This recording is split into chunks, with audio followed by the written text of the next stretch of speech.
നമസ്കാരം സുഹൃത്തുക്കളെ, ജെഡിസ് കഫേയിലേക്ക് സ്വാഗതം. നമ്മൾ ഇന്ന് നോക്കുന്ന ചൈനയെ പറ്റിയാണ്. ചൈന ഈ സമയത്ത് എന്തുകൊണ്ട് ഇങ്ങനെ പെരുമാറുന്നു എന്നുള്ളതാണ് നമ്മൾ ഇന്നത്തെ വിഷയം. അതും ലോകം ഇന്ന് അനുഭവിക്കുന്ന ഈ ദുരിതത്തിന് അല്ലെങ്കിൽ ദുരന്തത്തിന് കാരണക്കാരനായ ഒരു പ്രധാന വ്യക്തിയാണ് ചൈന, അല്ലെങ്കിൽ പ്രധാന രാജ്യമാണ് ചൈന എന്നിരിക്കെ അവരെന്തുകൊണ്ട് ഇങ്ങനെ ബോർഡറുകളിൽ പ്രകോപനം സൃഷ്ടിക്കുന്നു? അതിന് ഹിസ്റ്ററിയിലൂടെ ഒന്ന് സഞ്ചരിക്കേണ്ടി വരും. നമ്മളിത് വെറും ഒരു കോയിൻസിഡൻസ് ഒന്നല്ല, ഇതിലെ ഹിസ്റ്ററിയിൽ വ്യക്തമായ തെളിവുകൾ ഇതിനുണ്ട്. അത് നമുക്ക് നോക്കാം. ഈ വീഡിയോ അവസാനം വരെ നിങ്ങൾ കാണണം, കണ്ട് സഹകരിക്കണം. എന്നിട്ട് നിങ്ങളുടെ വിലയേറിയ അഭിപ്രായങ്ങൾ ഇതിലെ കമന്റ് ബോക്സിൽ ഇടണം. അത് എനിക്കും കുറച്ച് ഉപകാരപ്പെടും ആ അഭിപ്രായങ്ങൾ. നോക്കാം നമുക്ക്. ചൈനയുടെ കമ്മ്യൂണിസ്റ്റ് ചരിത്രത്തിൽ ഏറ്റവും പ്രധാനപ്പെട്ട 2 വർഷങ്ങളുണ്ട്. അത് ഏതൊക്കെയാണെന്നറിയോ? അതാണ്, ഒന്നാണ് 1921, 2 1949. എന്താണ് 1921 നടന്നത് എന്നൊക്കെ നമുക്ക് പിന്നീട് കാണാം. 20ാമത്തെ സെഞ്ചുറിയിൽ, അതായത് 20th സെഞ്ചുറിയുടെ ആദ്യ കാലഘട്ടത്തിൽ ഒരു കമ്മ്യൂണിസ്റ്റ് റെവല്യൂഷന്റെ ഭാഗമായി അല്ലെങ്കിൽ റിസൾട്ടായിട്ട് 1917 ലെനിൻ റഷ്യയുടെ തലപ്പത്തോട്ട് വരുന്നു, റഷ്യയുടെ അധികാരത്തിലോട്ട് വരുന്നു. അത് ലോകത്തിൽ ആദ്യമായിട്ടാണ് ഒരു കമ്മ്യൂണിസ്റ്റ് ഗവർണൻസ് ഒരു രാജ്യത്തിൽ നിലവിൽ വരുന്നത്. അത് ഒട്ടുമിക്ക രാജ്യങ്ങൾക്കും പ്രചോദനമായി എന്ന് വേണം കരുതാൻ. കാരണം ഒരു വ്യത്യസ്തമായ ഒരു ഗവർണൻസ് അല്ലെങ്കിൽ ഗവൺമെന്റ് ഒരു രാജ്യത്ത് വരിക, അത് ബാക്കി പല രാജ്യങ്ങളും പ്രചോദിപ്പിക്കും. അങ്ങനെ ഉള്ള റഷ്യയിലോട്ട് പല മറ്റു രാജ്യങ്ങളും കൂടി ചേർന്നപ്പോൾ അത് USSR ആയി പിന്നീട് മാറി. അതൊക്കെ എല്ലാവർക്കും, ആ ഹിസ്റ്ററിയൊക്കെ എല്ലാവർക്കും അറിയാം. അതിലോട്ട് നമ്മൾ ഈ വീഡിയോയിൽ കടക്കുന്നില്ല. പക്ഷെ ഏകദേശം 2 വർഷങ്ങൾക്ക് ശേഷം, 1917 മുതൽ 2 വർഷങ്ങൾക്ക് ശേഷം 1919 മെയ് 4 ഒരു കമ്മ്യൂണിസ്റ്റ് മൂവ്മെന്റ് ചൈനയിൽ രൂപപ്പെടുന്നു അല്ലെങ്കിൽ ആരംഭിക്കുന്നു. ഒരു വിധത്തില് 1921 ജൂലൈയില് ചൈനയില് ഒരു കമ്മ്യൂണിസ്റ്റ് പാർട്ടി രൂപീകരിക്കപ്പെടുന്നതിന് ഒരു പ്രധാനപ്പെട്ട കാരണം 1919 മെയ് 4 നടന്ന അല്ലെങ്കിൽ മെയ് 4 ആരംഭിച്ച ആ കമ്മ്യൂണിസ്റ്റ് മൂവ്മെന്റ് ആണ്. ഓക്കെ, അപ്പൊ 1921 ഒരു സിഗ്നിഫിക്കൻസ് മനസ്സിലായല്ലോ. അതായത് 1921 ജൂലൈയിലാണ് കമ്മ്യൂണിസ്റ്റ് പാർട്ടി ചൈനയിൽ രൂപീകൃതമാവുന്നത്. അപ്പോൾ 1921 2021 വേറെ ഒന്നും റിലേറ്റ് ചെയ്യേണ്ട കാര്യമില്ലല്ലോ. അതായത് കമ്മ്യൂണിസ്റ്റ് പാർട്ടി ചൈനയിൽ രൂപീകരിച്ചതിന്റെ 100ാം വാർഷികമാണ് 2021 ജൂലൈ. ഇനി 1921 ഇത് രൂപീകരിക്കപ്പെടുന്ന സമയത്ത്, ആ സമയത്ത് ചൈനയിൽ കമ്മ്യൂണിസ്റ്റ് ഭരണമല്ല. 1912 മുതൽ ചൈനയെ ഭരിച്ചിരുന്നത്, അല്ലെങ്കിൽ ചൈനയെ റിപ്പബ്ലിക് ഓഫ് ചൈന എന്ന് വിളിച്ച് ഭരിച്ചിരുന്നത് സന്യാസൻ ആയിരുന്നു. ഇനി സന്യാസൻ 1925 ക്യാൻസർ രോഗബാധിതനായി മരിക്കുന്നു. അതിനുശേഷം 1945 വരെ, അതായത് 2ാം ലോക മഹായുദ്ധത്തിന്റെ അവസാനം വരെയും ചൈനയിൽ വേറെ ഭരണങ്ങൾ വരുന്നു, വേറെ ആൾക്കാർ ഭരിക്കുന്നു. അങ്ങനെ അതിന്റെ ഇടയിൽ 1927 മാവോ കമ്മ്യൂണിസ്റ്റ് പാർട്ടിയുടെ തലപ്പത്തോട്ട് വരുന്നു. ഓക്കെ, 1927 മാവോ കമ്മ്യൂണിസ്റ്റ് പാർട്ടിയുടെ ചൈനയിലെ കമ്മ്യൂണിസ്റ്റ് പാർട്ടിയുടെ തലപ്പത്തോട്ട് വരുന്നു. അതിനുശേഷം ഒരു സിഗ്നിഫിക്കന്റ് ആയിട്ടുള്ള ഒരു വർഷം എന്ന് പറഞ്ഞാൽ 1945 ആണ്. 1945 ചൈനയിൽ ആഭ്യന്തര യുദ്ധം പൊട്ടിപ്പുറപ്പെടുന്നു. അവിടുത്തെ സർക്കാരും അവിടുത്തെ ഭരണവർഗവും കമ്മ്യൂണിസ്റ്റുകാരും തമ്മിലുള്ള ഒരു ആഭ്യന്തര കലാപം രൂപപ്പെടുന്നു അല്ലെങ്കിൽ ആരംഭിക്കുന്നു. ഇത് 1949 വരെയും നീണ്ടുപോകുന്നു. 1949 ആ ആഭ്യന്തര കലാപത്തിൽ അല്ലെങ്കിൽ ആഭ്യന്തര യുദ്ധത്തിൽ വിജയിച്ച കമ്മ്യൂണിസ്റ്റ് പാർട്ടി ചൈനയിൽ അധികാരത്തിലോട്ട് വരുന്നു. അപ്പൊ 1949 ഇമ്പോർട്ടൻസും നമ്മളിവിടെ പറഞ്ഞു കഴിഞ്ഞു. 1921 കമ്മ്യൂണിസ്റ്റ് പാർട്ടി രൂപീകൃതമാകുന്നു. 1949 കമ്മ്യൂണിസ്റ്റ് പാർട്ടി അധികാരത്തിലോട്ട് വരുന്നു. അതുവരെയും വെറും റിപ്പബ്ലിക് ഓഫ് ചൈന ആയിരുന്നത് അതിനുശേഷം പീപ്പിൾസ് റിപ്പബ്ലിക് ഓഫ് ചൈന ആയി മാറുന്നു. അപ്പോൾ 1921-ന്റെയും 1949-ന്റെയും സിഗ്നിഫിക്കൻസ് നോക്കുമ്പോൾ 2021, അപ്പൊ ഇപ്പൊ നമ്മൾ സംസാരിക്കുമ്പോൾ അതിന്റെ വാർഷികങ്ങളുമായി ബന്ധപ്പെട്ടാണ്, ഏറ്റവും വലിയ മൈൽ സ്റ്റോണുകളുമായി ബന്ധപ്പെട്ട് കിടക്കുകയാണ്. അതായത് 2021 അവർക്ക് 100 വർഷം കമ്മ്യൂണിസ്റ്റ് പാർട്ടി ചൈനയിൽ ഉണ്ടായതിന്റെ ഒരു വിലയിരുത്തൽ അല്ലെങ്കിൽ ഒരു റിപ്പോർട്ട് ജനങ്ങൾക്ക് മുന്നിലും ലോകത്തിന് മുന്നിലും അവർക്ക് കാഴ്ചവെക്കണം. എന്താണ് കമ്മ്യൂണിസ്റ്റുകാർ ഉണ്ടായതിന്റെ നേട്ടം അല്ലെ, ആ ജനങ്ങൾക്ക് കൊടുക്കണ്ടേ. ഇനി ലോകത്ത് ബാക്കി സ്ഥലങ്ങളിൽ ആ സമയത്ത് നടന്നേക്കുന്ന ചില സംഭവങ്ങൾ അല്ലെങ്കിൽ അതിനുശേഷം നടന്നേക്കുന്ന ചില സംഭവങ്ങൾ നോക്കാം. 1991 USSR തകരുന്നു. ഓക്കെ, അതോടെ ഒരു കമ്മ്യൂണിസ്റ്റ് ഭരണം ഉണ്ടായിരുന്ന ഏറ്റവും വലിയ ഒരു സംഭവം തകർക്കപ്പെടുന്നു. അതിനുശേഷം ലോകത്തിലെ ഏറ്റവും വലിയ ശക്തിയായി ഒരേ ഒരു രാജ്യം മുന്നോട്ട് വരുന്നു, അത് വേറെ ആരല്ല, US.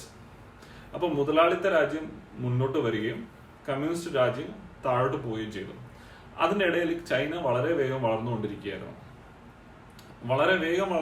അവരുടെ GDP ഭയങ്കരമായിട്ട് വളർന്നുകൊണ്ടിരിക്കുകയായിരുന്നു. കുറേയധികം രാജ്യങ്ങളിലേക്ക് അവരുടെ സഹായങ്ങൾ എത്തി. അവർ ഇൻഫ്രാസ്ട്രക്ചർ പ്രോജക്ട്സിൽ സഹായിച്ചു. അവർ പൈസ കടം കൊടുക്കാൻ തുടങ്ങി.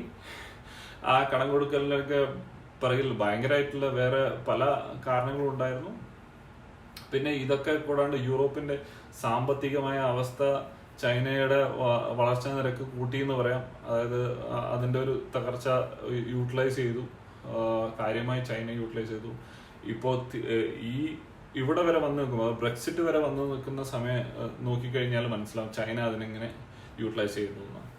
പിന്നെ ചൈനയുടെ ഒരേ ഒരു ഉദ്ദേശം 2021 ജൂലൈ ആവുമ്പോഴേക്കും എല്ലാ അർത്ഥത്തിലും ലോകത്തിന്റെ നെറുകയിലെത്തുക എന്നുള്ളതാണ്.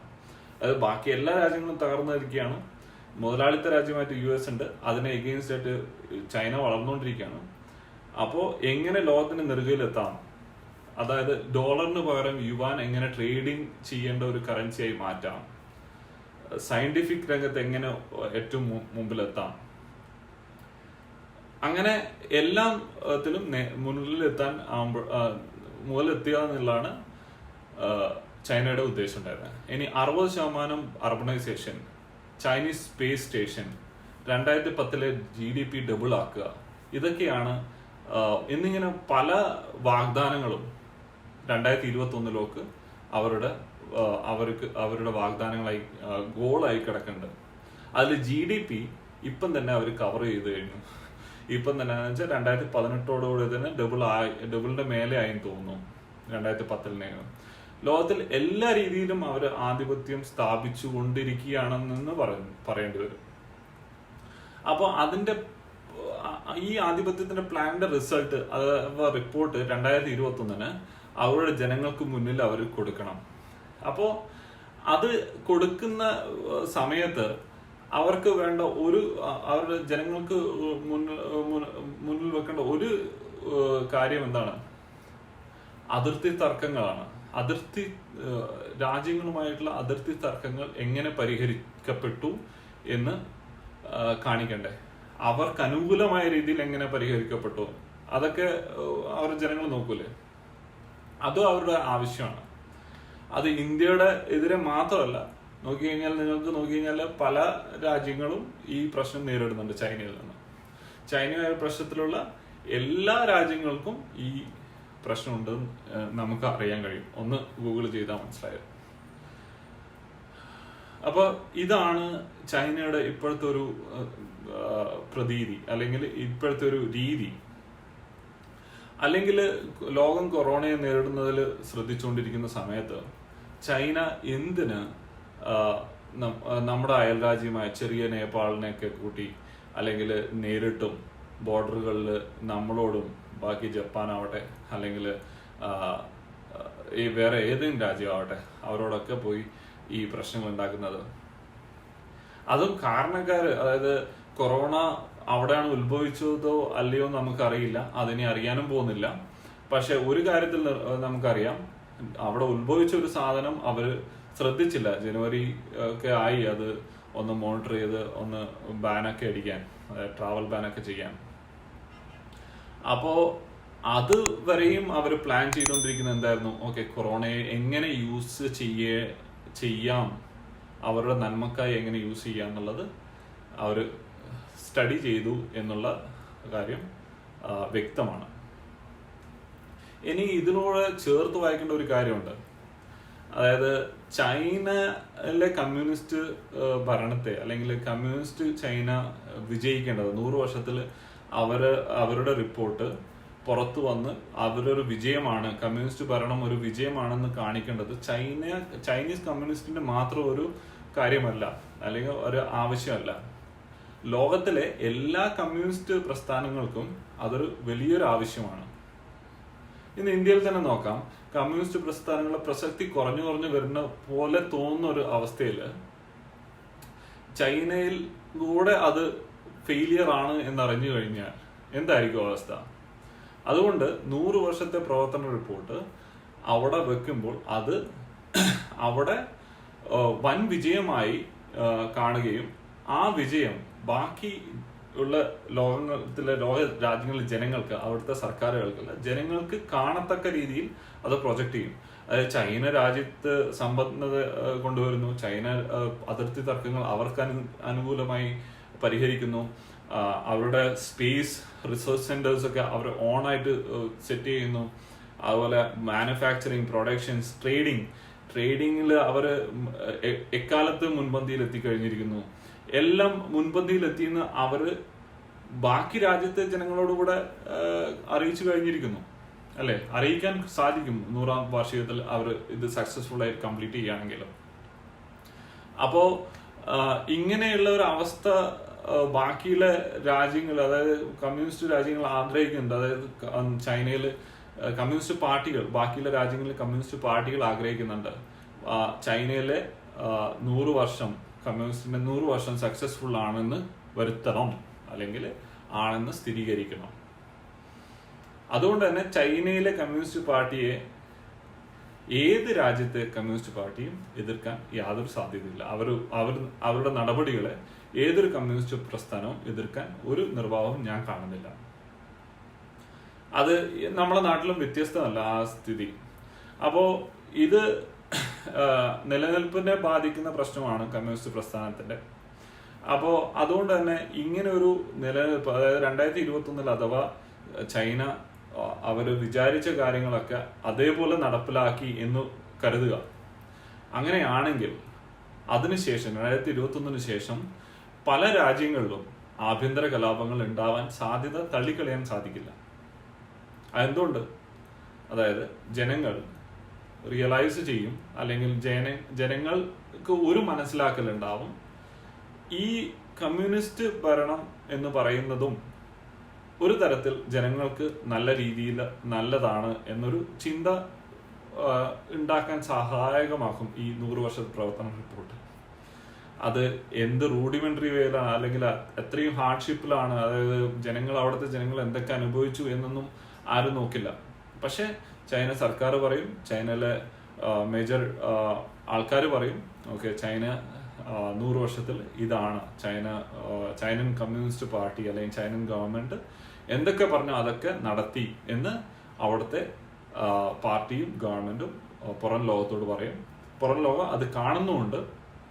അപ്പോൾ തീർച്ചയായും ബാക്കിയുള്ള ലോകത്ത് മുതലാളിത്ത വ്യവസ്ഥയിലുള്ളതും അല്ലാത്തതുമായ സ്ഥലങ്ങളിൽ ഉള്ള പ്രശ്നങ്ങൾ, ഇപ്പോഴുള്ള കറണ്ടിലുള്ള ഇഷ്യൂസിനെ അത് ഒന്നും കൂടെ കൂട്ടി വിപ്ലവത്തിലോട്ട് പോവാൻ ഒരു സാധ്യത കാണുന്നുണ്ട് 2021 ശേഷം, അതായത് ജൂലൈക്ക് ശേഷം.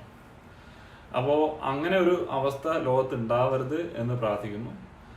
ചൈന അതിന് ലോകത്തിനൊരു അങ്ങനെ ഒരു അവസ്ഥയിലോട്ട് തള്ളിവിടരുത്.